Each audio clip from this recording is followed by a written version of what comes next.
1905년 을사늑약 체결 당시 외부 대신이었던 이완용은 일본의 한국 침략을 도운 대표적인 친일파입니다.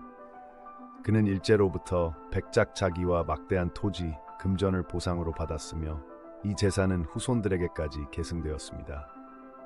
역사학자들은 이완용이 받은 혜택이 현재 가치로 약 3천억 원에 달한다고 추정합니다. 그의 선택은 한국 현대사에서 가장 논란이 되는 배신 중 하나로 기록되었습니다. 이완용 사후, 그의 재산은 5명의 자녀에게 균등하게 분배되었습니다. 특히 서울 용산과 강남 일대의 대규모 토지는 1970년대 개발 호재로 인해 가치가 급증했습니다. 2004년 공개된 자료에 따르면 후손들은 상속 과정에서 약 120만 평의 토지를 계승받았으며 이 중 70%가 현재 서울의 고급 주거지에 위치해 있습니다. 일제강점기 때 불법적으로 취득한 토지임에도 불구하고 명의 변경을 통해 합법적인 소유권을 인정받았습니다.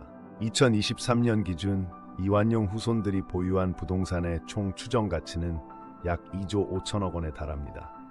특히 용산구 한남동에 위치한 3만 평 규모의 토지는 단일 지구 중 최고가로 평가됩니다. 전문가들은 이들이 소유한 강남구 역삼동의 상업용 빌딩만 해도 연간 200억 원 이상의 임대 수익을 올리고 있다고 분석합니다. 문제는 이 재산 대부분이 일제로부터의 불법 이전 과정을 거쳤음에도 한국 정부의 친일파 재산 환수 정책에서 제외되었다는 점입니다. 이완용의 후손들은 재벌가와의 혼인을 통해 경제적 기반을 공고히 했습니다. 3대 손인 이모 씨는 주요 은행의 이사직을 역임했으며 4대 손들은 대형 로펌과 병원을 운영하고 있습니다.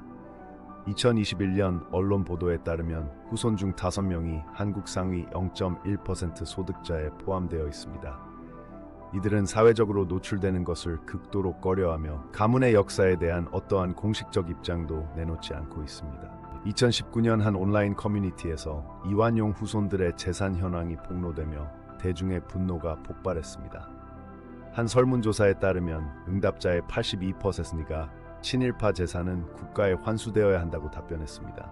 시민단체들은 정기적으로 용산과 강남의 이들 소유 건물 앞에서 시위를 벌이며 역사적 불의의 대물림을 규탄하고 있습니다.